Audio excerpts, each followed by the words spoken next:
John, certainly a dramatic end to that one. How did you see the 90 minutes? Look, I thought that we struggled a little bit with their direct play in the first half. You know, their long balls. It was very windy here, and the wind was swirling, and we didn't defend that as well as we would have liked, because they played very direct, and then tried to play from there. But we created a number of chances in the first half that we could have scored. So, you know, in that aspect, it was good. And then again, we had to come from a goal down, and we did hit the lead. And then it was disappointing within 30 seconds to give up that lead, because we felt that we would have gone on to get the 3 points. So, all in all, it's disappointing, because we wanted 3 points, but a point is still not bad, considering when the way the game was going, in terms of, you know, those things going against you a little bit, and that we didn't put away our chances.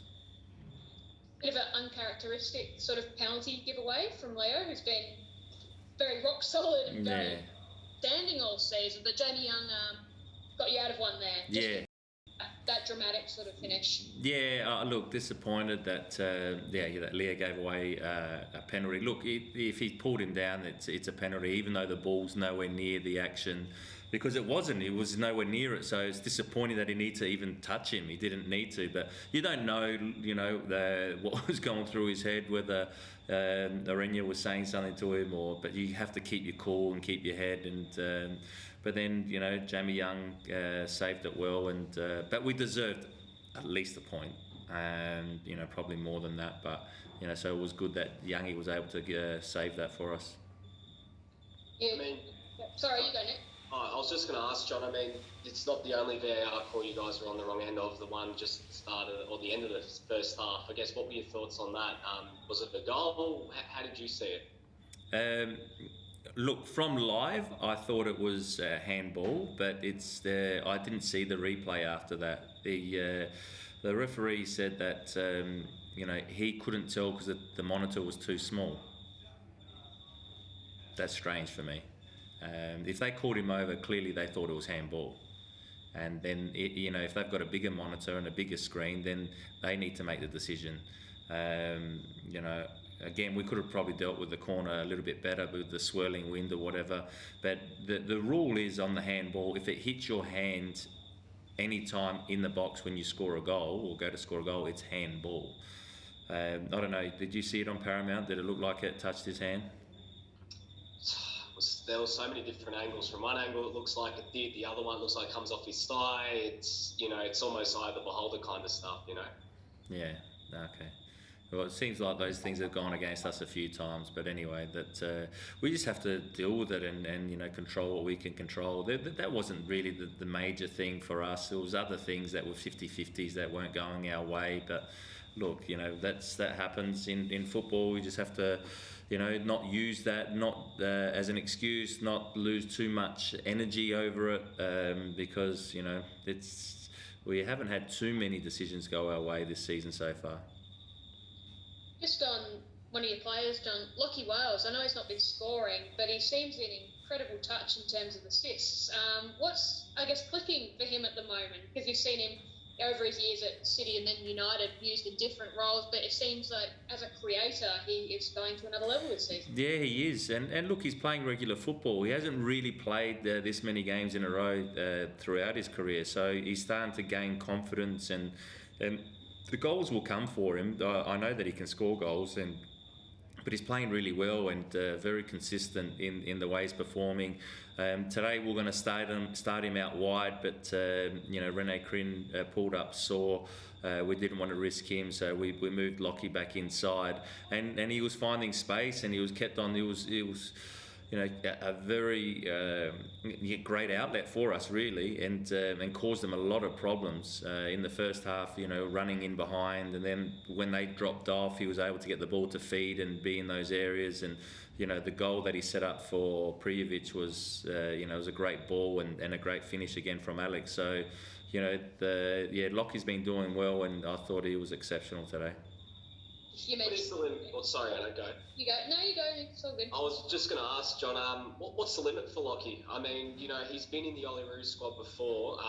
He's obviously been around Graham Arnold. Can you see him potentially being? We don't like always throwing the word around Bolter, but the June qualifiers are coming around. There are opportunities. Can you see him potentially making a bit of a run?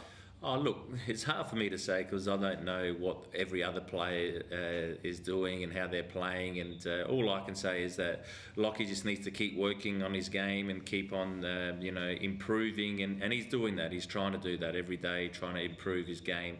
And that's all he can do. And if he keeps on performing like this, I'm sure that, whoever, if Australia, or the Socceroos or Arnie want to see him closer up, that he'll call him up because there's still a lot of games for us to be played. There's 7 games, hopefully finals, and if he keeps on playing like this and gets goals with it, then I'm sure that they'll have a look at him. You mentioned Corinne before, John. What's the situation with him? Was it just a soreness thing, and also Connor Payne? He's starting to try to play through. It looked like an ankle, and Yeah. How are both of those guys? Yeah, Rene Corinne was 50-50. He felt his hamstring yesterday, and then he did a fitness test this morning, and just today, and it didn't pull up as well as we would have liked. And what do you do? Roll the dice, and then if it ends up injuring it more, then he's out for 3-4 weeks. We didn't want to take that risk. There's still plenty of games. We know how important he is for us, and it's due to he didn't play a lot of games for the last year and a half, and to play 3 in 1 week, he probably just pulled up too sore. But he should be okay, hopefully, for next game. And Connor twisted his ankle pretty bad, swelled up at half-time.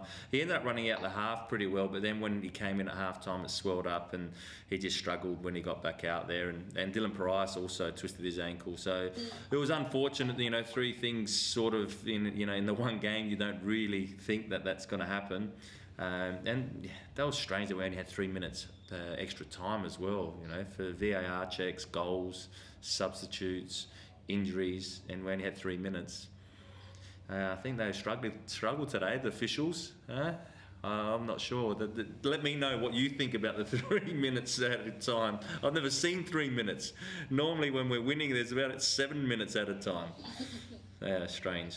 Anyway, that's just me having my rant and a bit of a vent. You're allowed to do that. Just defensively, John, I know touched on in your pre-match presser, but especially early, centre post were really able to open you up a bit. But were you happy with how you responded? Did you feel like your defensive play sort of settled? We were settled a bit more in the second half. I thought we responded well, except for the goal. We have to defend that better, and we didn't defend it as well as we would have liked. Other than that, they didn't really create much in the second half. But yeah, there were things that we could have done better in the first half, that's for sure. But look, we don't want to be too critical because we've been pretty good the whole season. So, we'll keep working and keep improving in that aspect, and also going forward. Just in terms of Adisu, John, he's had a great week. Again, came on, another really solid impact. I mean, if Connor and Dylan do miss time, I guess, how have you seen his development and him sort of now becoming a bit more of a not even nailed-on starter, but someone you can trust and is ready to start games from now on in? Yeah, he's gaining confidence, and he'd probably be disappointed he didn't make the most of when Youngie Sade went down the other end, and he could have probably taken the ball a little bit further and finished it. But he's gaining confidence, he's getting minutes, and that's always good for a younger player. Just obviously the milestone, Nikolai broke the record. It was a nice moment we saw with both teams. Obviously, sending him off there. Just, I guess, a couple of words on how special that is.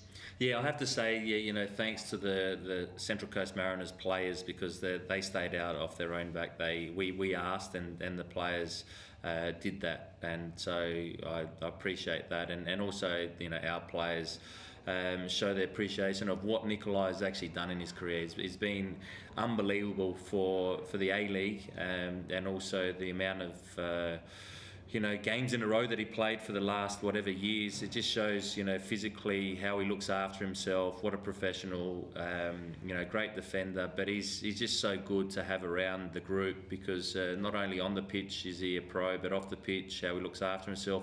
And he's a top guy, and the players love him. So he's great for our group and great for our environment. And I can't thank him enough for being here with us and congratulate him on that milestone. Now hopefully he eyes 400 games.